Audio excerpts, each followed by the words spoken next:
Special report. Margaret Chase Smith gives a speech on the floor of the Senate, 1st of June, 1950.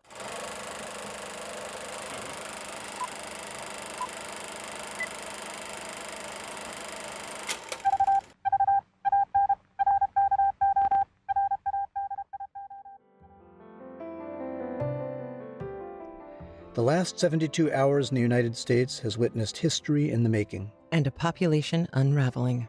Part of that has included frequent references to a woman, A Republican senator from Maine, who in 1950 was the only voice to stand up and speak against Joe McCarthy. 6 male senators signed her statement in agreement. None spoke.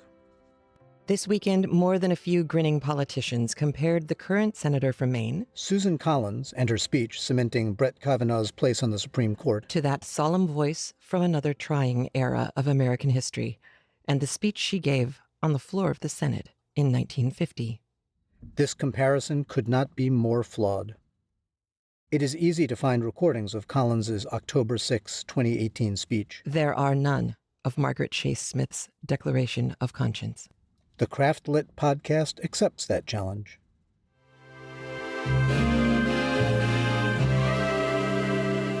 In 1950 America, the war had been won. The economy was growing, Babies were booming. but the Yalta Agreement left wounds of frustration in those who felt FDR had been too weak, too generous with Russia. Our view of Russia's part in the agreement was of its dangerous expansionism. Their view was one of trying to build a protective buffer against another future German attack. Reasonable people can And did. disagree, but the vacuum left behind as the unity of World War II faded was bound to be filled with something just as strong. Fear.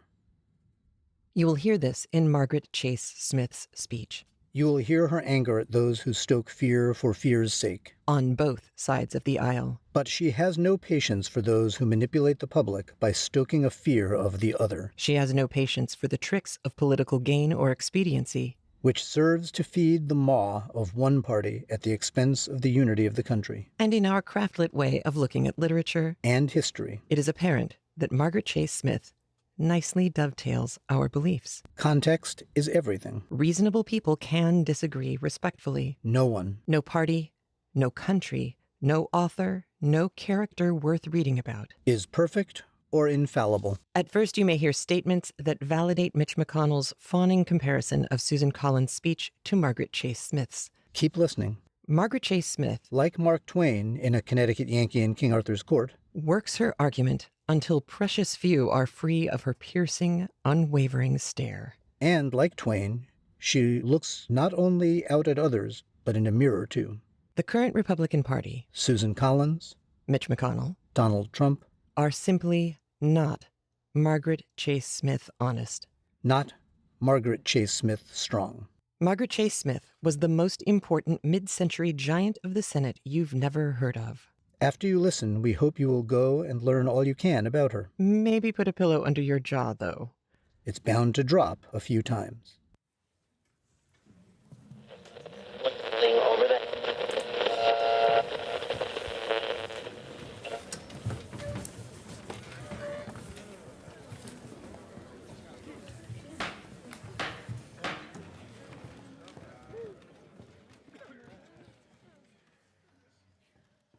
Mr. President, I would like to speak briefly and simply about a serious national condition.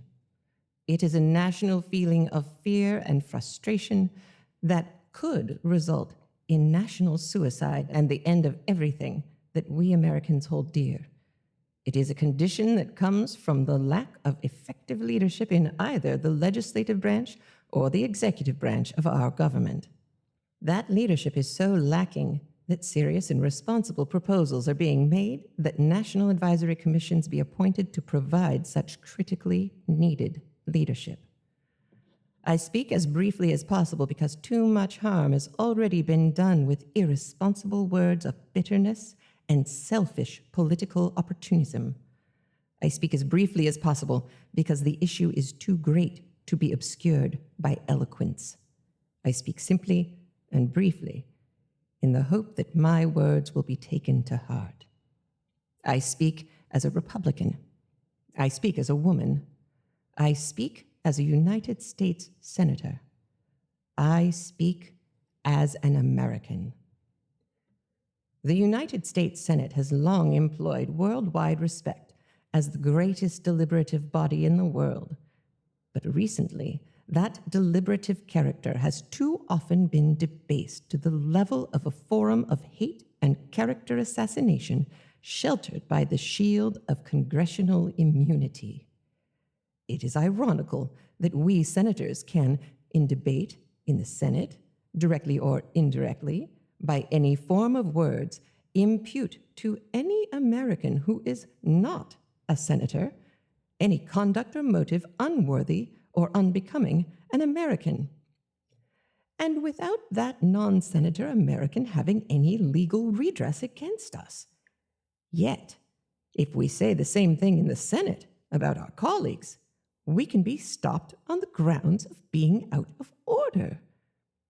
It is strange that we can verbally attack anyone else without restraint and with full protection, and yet we hold ourselves above the same type of criticism here on the Senate floor. Surely the United States Senate is big enough to take self-criticism and self-appraisal.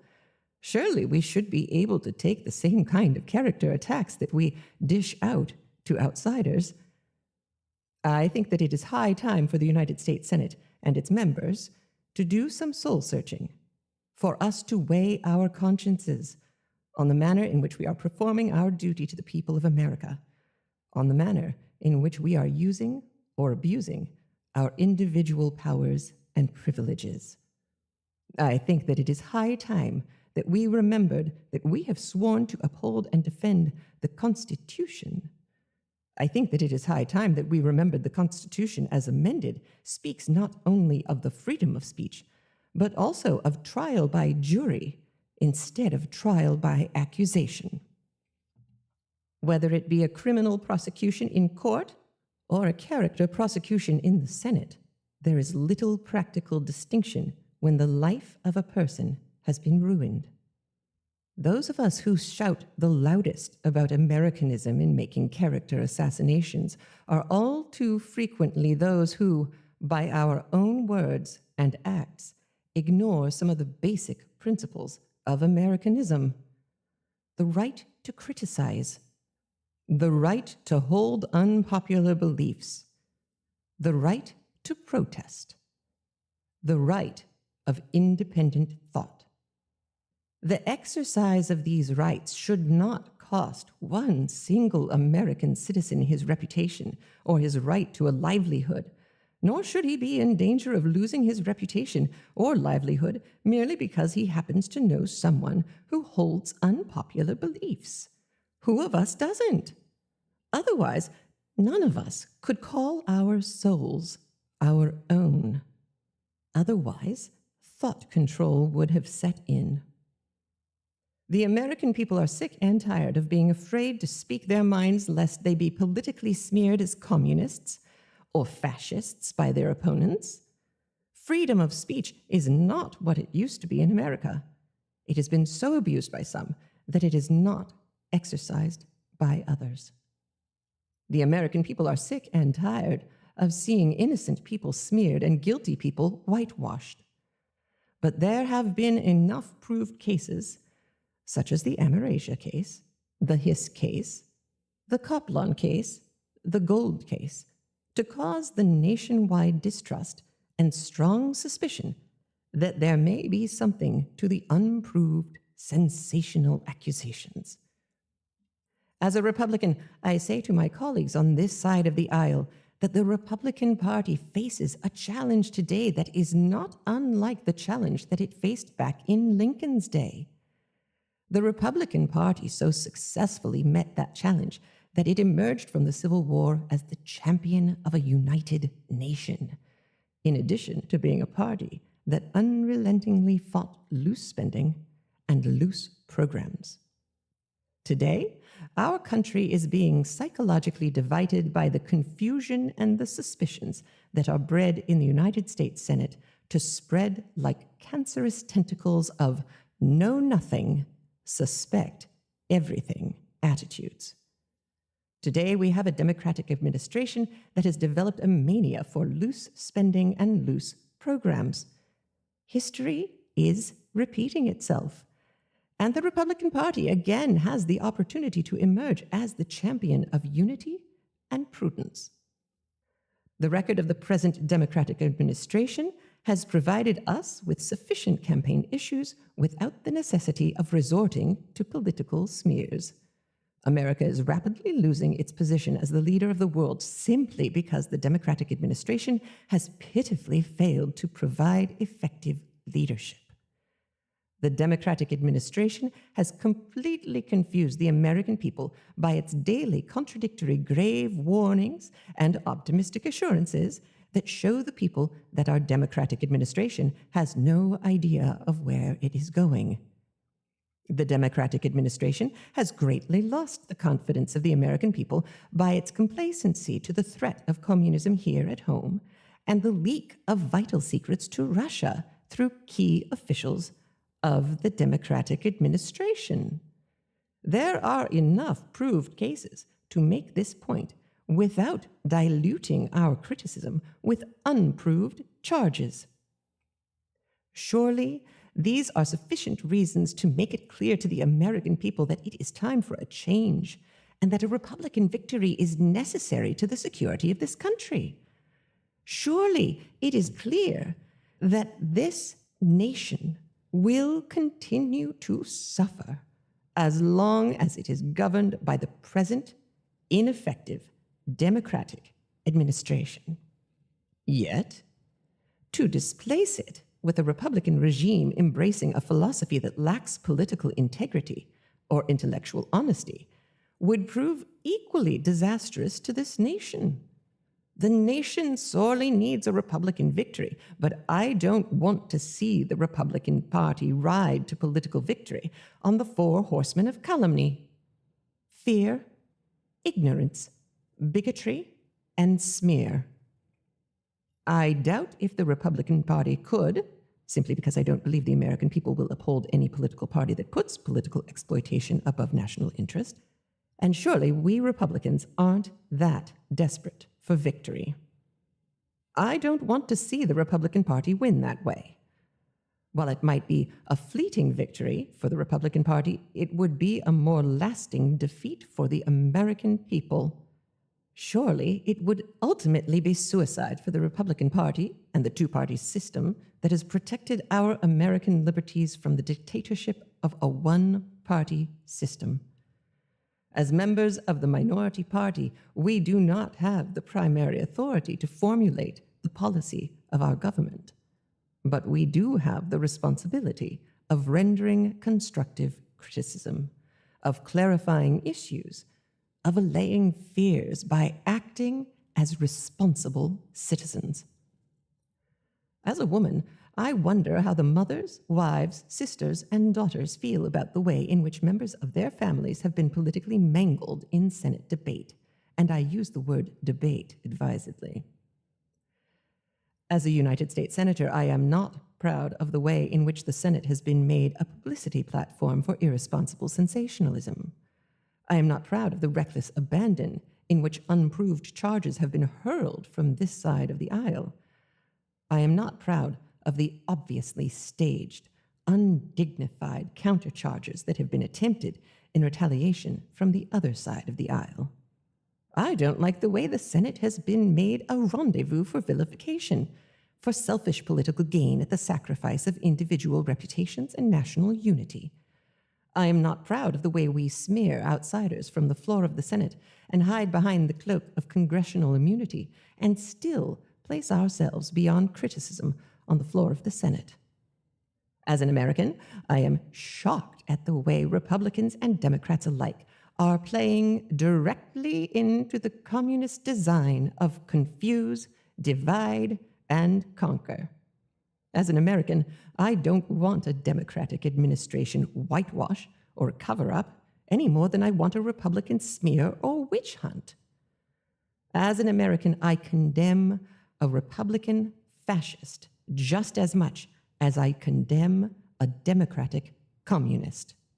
I condemn a democratic fascist just as much as I condemn a Republican communist. They are equally dangerous to you and me and to our country. As an American, I want to see our nation recapture the strength and unity it once had when we fought the enemy instead of ourselves. It is with these thoughts that I have drafted what I call a declaration of conscience. I am gratified that Senator Toby, Senator Aiken, Senator Morse, Senator Ives, Senator Thye, and Senator Hendrickson have concurred in that declaration and have authorized me to announce their concurrence. The declaration reads as follows. 1. We are Republicans, but we are Americans first. It is as Americans that we express our concern with the growing confusion that threatens the security and stability of our country. Democrats and Republicans alike have contributed to that confusion. 2. The Democratic administration has initially created the confusion by its lack of effective leadership, by its contradictory grave warnings and optimistic assurances, by its complacency to the threat of communism here at home, by its oversensitivities to rightful criticism, by its petty bitterness against its critics. 3. Certain elements of the Republican Party have materially added to this confusion in the hopes of riding the Republican Party to victory through the selfish political exploitation of fear, bigotry, ignorance, and intolerance. There are enough mistakes of the Democrats for Republicans to criticize constructively without resorting to political smears. 4. To this extent, Democrats and Republicans alike have unwittingly, but undeniably, played directly into the communist design of confuse, divide, and conquer. 5. It is high time that we stopped thinking politically as Republicans and Democrats about elections and started thinking patriotically as Americans about national security based on individual freedom. It is high time that we all stopped being tools and victims of totalitarian techniques, techniques that, if continued here unchecked, will surely end what we have come to cherish as the American way of life.